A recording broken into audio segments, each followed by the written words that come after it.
بسم اللہ الرحمن الرحیم۔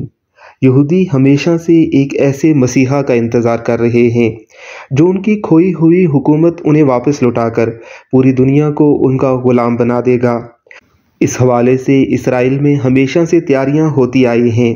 خبر گرم ہے کہ یہودی 29 مارچ کو مثالی سرخ گائے کی قربانی دے کر ہیکل سلیمانی کی تعمیر شروع کر دیں گے۔ مذہبی حلقوں کے عقائد و نظریات کے مطابق یہ ہیکل سلیمانی کی تیسری تعمیر نو ہوگی۔ اس کے بعد دجال کا ظہور ہو جائے گا اور دنیا قیامت کے سفر کی طرف گامزن ہو جائے گی۔ پے در پہ وہی واقعات پیش آئیں گے جن کی مذہبی کتابوں میں پیشن گوئی کی گئی ہے۔ واللہ عالم یہ سرخ گائے کیا ہے اور یہودی ربی گزشتہ 2000 سال سے اس کا انتظار کیوں کر رہے ہیں؟ آپ نے یقیناً قرآن مجید کی سورہ بقرہ کا ترجمہ و تفسیر پڑھی ہوگی، جس میں بنی اسرائیل کو ایک مقتول کے جسم سے ایک گائے ذبح کر کے اس کے گوشت کے ٹکڑے کو اس مقتول کے جسم سے چھوا جائے تو وہ اپنے قاتل کا خود پتہ دے گا۔ گائے کے معاملے میں بنی اسرائیل کی حجتیں بڑھتی گئی اور ہر حجت کے جواب میں خدا کی طرف سے گائے کی شرائط میں ایک شرط کا اضافہ کر دیا جاتا اور یوں یہ گائے حاصل کرنا مشکل سے مشکل تر ہو گیا۔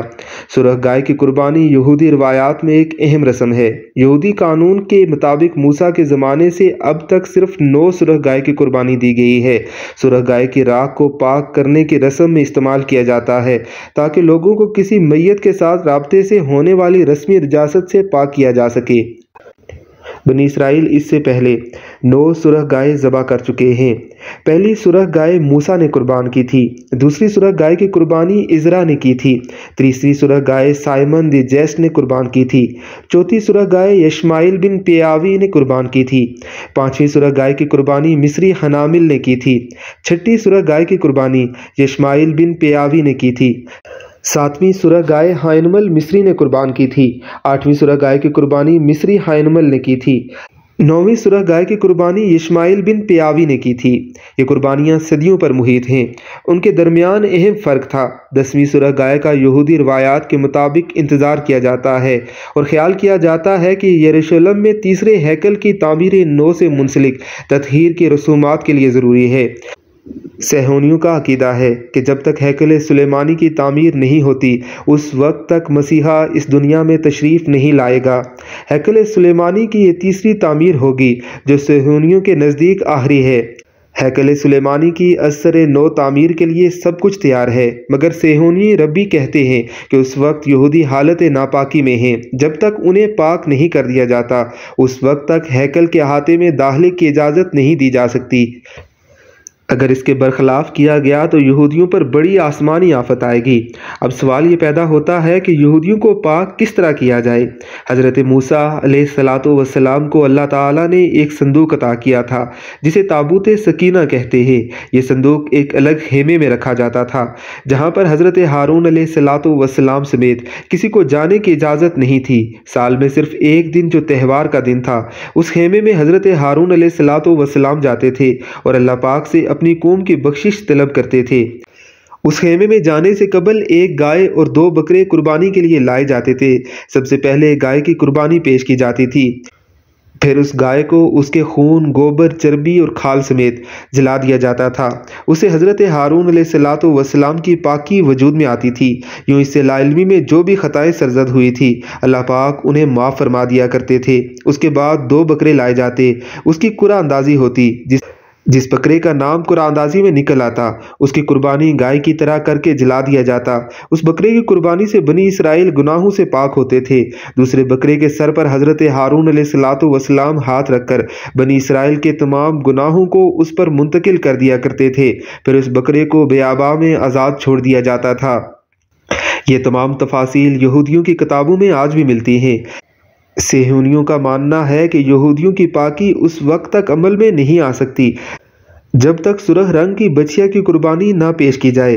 اس سرخ بچیا کا گزشتہ 2000 برسوں سے یہودی ربی انتظار کر رہے ہیں۔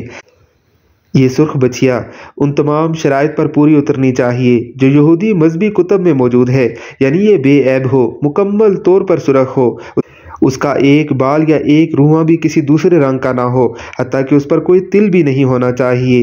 چند ربی 2 بالوں تک کی چھوٹ دیتے ہیں کہ اگر سرخ رنگ کے علاوہ پورے جسم پر 2 بال کسی اور رنگ کے ہوں تو اس کی چھوٹ ہے۔ اس سرخ بچیا کے بغیر صہیونی غلبے کے ریشہ دانیوں کو اس کی تکمیل کے لیے آگے نہیں بڑھایا جا سکتا، اس لیے اس بچیا کی تلاش پوری دنیا میں جاری تھی۔ کئی بار ایسی سرخ بچیا کو ڈھونڈ بھی لیا گیا، مگر مذہبی رہنماؤں کے مطابق یہ تمام شرائط پر پورا نہیں اترتی تھی، اس لیے پھر سے نئی تلاش شروع کر دی گئی۔ چونکہ سرخ بچیا کہیں سے دستیاب نہیں ہو رہی تھی اور صہیونیوں کے صبر کا پیمانہ لبریز ہوتا جا رہا تھا، اس لیے انہوں نے شارٹ کٹ ڈھونڈا۔ تیسرے ہیکل سلیمانی کی تعمیر کے لیے اسرائیل میں باقاعدہ ایک ادارہ دی ٹیمپل انسٹیٹیوٹ کے نام سے کام کر رہا ہے، جس میں ہر طرح کے ماہرین موجود ہیں۔ انہیں پتہ چلا کہ ٹیکساس کے ایک فارم میں سرخ رنگ کی ایسی گائے موجود ہیں جو ان تمام شرائط کے قریب ہے۔ گائے کی اس نسل کا نام ریڈ اینگس ہے۔ اس کے ماہرین ٹیکساس کے اس فارم پر پہنچے۔ انہوں نے ریڈ اینگس کے ایمبریوز حاصل کیے۔ اس کے بعد اسرائیل میں ایک فارم میں جہاں پر گائے کی افزائش ہوتی تھی، بے عیب سرخ رنگ کی بچیا کے بذریعہ ٹیسٹ ٹیوب طریقے سے پیدائش کی کوشش شروع کر دی۔ کچھ عرصہ قبل اسرائیلی ماہرین مطلوبہ بچہ پیدا کرنے میں کامیاب ہو گئے تھے، جو مکمل طور پر سرخ رنگ کا تھا۔ تاہم صہیونیوں کی امید پر اس وقت اوس پڑ گئی جب انہیں پتہ چلا کہ یہ بچہ نر ہے، مادہ نہیں۔ مذہبی شرائط کی روح سے بچیا درکار ہے، بچڑا نہیں۔ اس کے بعد دوبارہ کوشش شروع کر دی گئی۔ دی ٹیمپل انسٹیٹیوٹ ایک سرخ رنگ کی بچیا حاصل کرنے میں کامیاب ہو گیا۔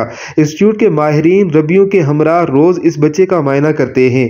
اگر صورتحال مطلوبہ شرائط کے مطابق رہی اور یہ بچیا کسی حادثے یا طبی موت کا شکار نہیں ہوئی تو اس کی قربانی 2 سال کی عمر میں مجوزہ ہیکل سلیمانی کے دروازے کے باہر کی جائے گی۔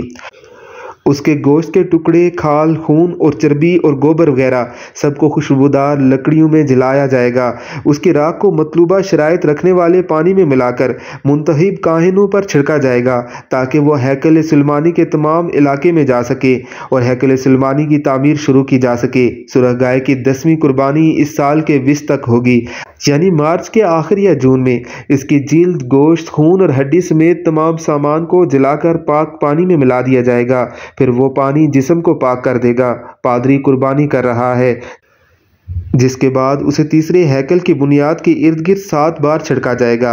یہ مسیح کے دور یعنی دجال کے دور کا استقبال کرے گا۔ یہ قربانی زیتون کے پہاڑ پر کی جانی ہے، جو کیدور وادی کے راستے مندر میں شامل ہوتی ہے۔ جیسے ہی یہ ہوگا، اقصی کو منہدم کر دیا جائے گا۔ اس کے نتیجے میں مہدی کا ظہور ہوگا۔ عیسائیوں کا عقیدہ ہے کہ حضرت عیسیٰ علیہ السلام آ کر عیسائیت کی تجدید کریں گے، جبکہ یہودیوں کا عقیدہ ہے کہ یہودیوں کی بالادستی قائم ہوگی، اس لیے دونوں ہی خوش ہیں۔